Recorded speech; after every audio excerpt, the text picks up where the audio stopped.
కూటమిలోని పార్టీల పెద్దలు సాగించే వ్యూహాత్మక విష ప్రచారాలు ఒక రేంజ్లో సాగిపోతున్నాయి. తమ ప్రత్యర్థి వైఎస్ఆర్ కాంగ్రెస్ పార్టీ చేసే విమర్శలకు జవాబు చెప్పలేని వాళ్ళు అందుకు ప్రత్యామ్నాయంగా ఒక కుటిల వ్యూహాన్ని ఎంచుకున్నట్టుగా కనిపిస్తుంది. వైసీపీ మాటలకు విలువ లేకుండా చేయడమే ఆ వ్యూహం అన్నట్టుగా కనిపిస్తుంది.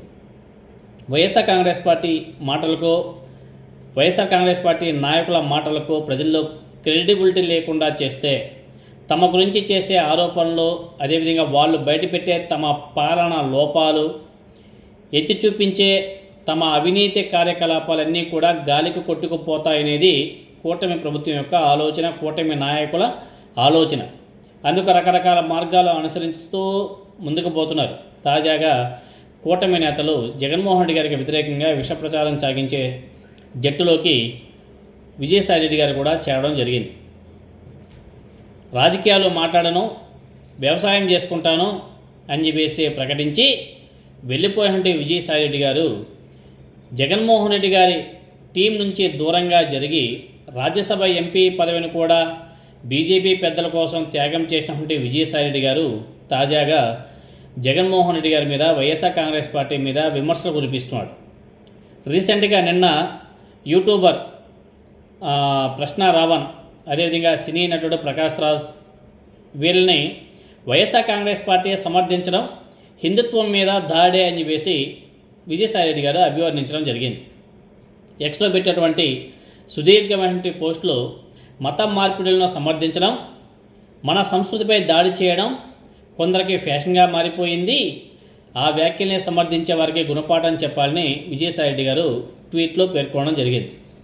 తప్పుడు ఆరోపణలతో బురద జల్లే దళాల్లోకి, టీంలోకి విజయసాయి రెడ్డి గారు కూడా చేరిపోయినట్టుగా కనిపిస్తుంది.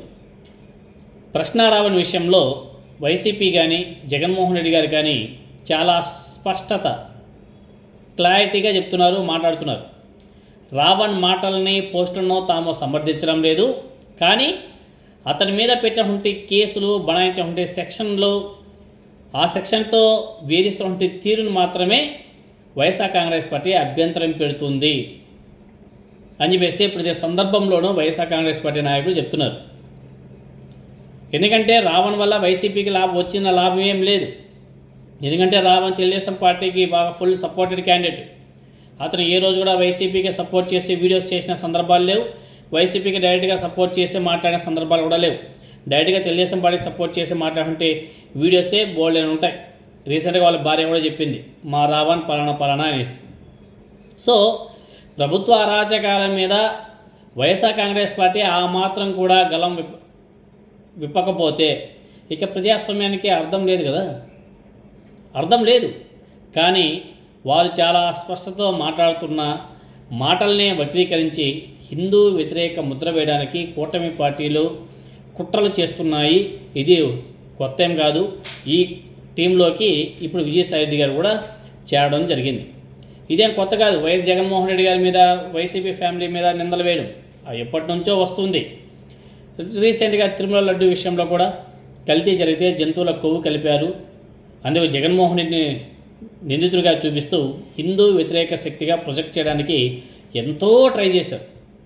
ఇప్పుడు కూడా కేవలం వేధింపుల్ని ప్రశ్నించినందుకు హిందూ వ్యతిరేక శక్తిగా మళ్ళీ దుష్ప్రచారం కూడా సాగిస్తున్నారు.